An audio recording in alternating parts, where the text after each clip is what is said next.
We got the captain, sergeant, first class. There we go. Okay, there we go. Yeah. You get this script, and you're like, okay, this is a movie. Or you hear it's about Afghanistan, modern I'm warfare. looking for my captain. I'm like Captain Dillard. Captain Dillard. Yeah.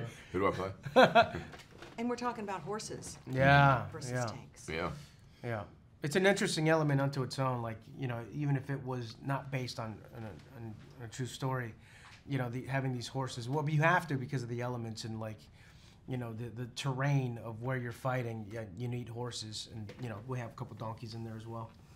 I don't remember seeing the donkeys. Yeah, there were some donkeys. Like, you know, there were when we were up in the hillside. There's a couple aerial shots actually, and they're, you know, carrying supplies. I mean, just the sort of visual aesthetic and the style of warfare and so on. That was a big, you know, attraction for me. What I thought was going to be incredibly unique was we know, you know, that this sort of terrain and this type of story. We don't know this particular story and this mission, but to have sort of First World War cavalry charges, you know, in this day and age was that one line, that pitch from the producers was instantly something I thought, oh, feels unique and special.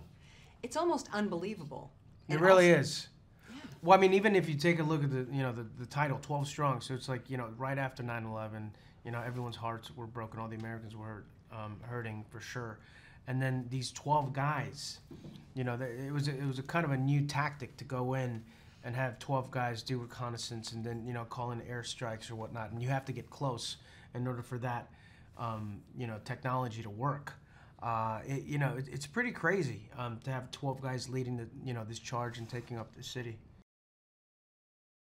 The big concern was that there was another attack going to happen, and if they didn't get into Afghanistan and stop the country becoming a terrorist training camp, that this was, you know, going to reoccur again and again. And so these guys volunteered and put their hands up and went straight in and embedded themselves within the country and the community, adapted, evolved, worked with the locals there and fought alongside them, and as I said, took back the city of Mazar-i-Sharif, which is a stronghold linchpin for the entire northern Taliban force, in 3 weeks, which is one of the biggest military feats, I think, in history. Did you get to meet your counterparts? I didn't.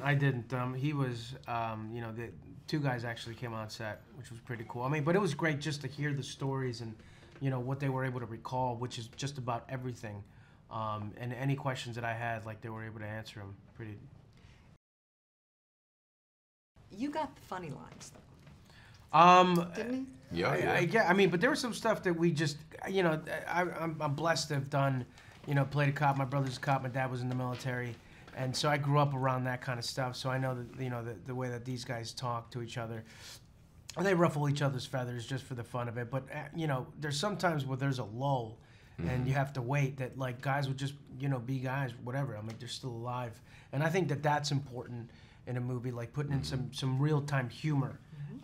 Because if not, then, it's just going to be a depressing And we also, there was so much sort of coordinating and detail and sort of the logic around the mission and so on. And the script was fantastic, but we certainly needed that added sort of connective tissue, which Michael was hugely sort of capable of doing and responsible for.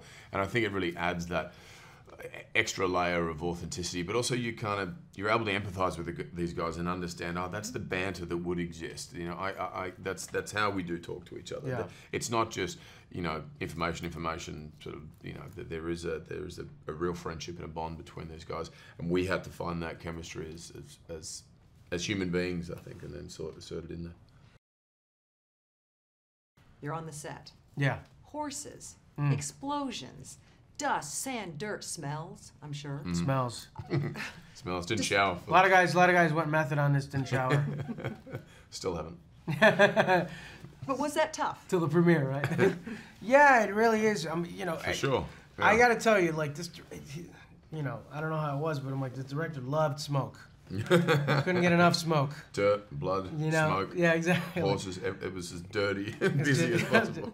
Dust, for sure. Yeah, fine dust. But it was smoky a lot, and it was. that was tough unto itself, you know.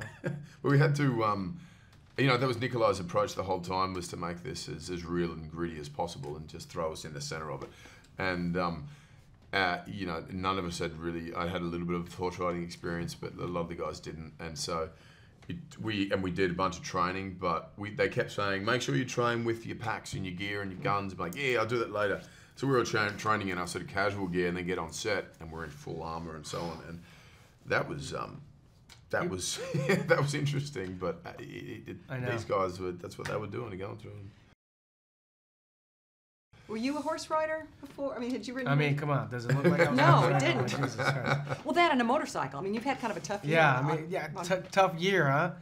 And then not only that, but twice, like, it seemed like I was vertically challenged, because you know they would always give me the horse, and I'm like, I'd have to get my foot up there somehow, and then plus with the pack, so like it doesn't allow your knee to get up very much. So I'm like, I was not afraid. I'd go by the tallest rock, get on it, and to get on my horse.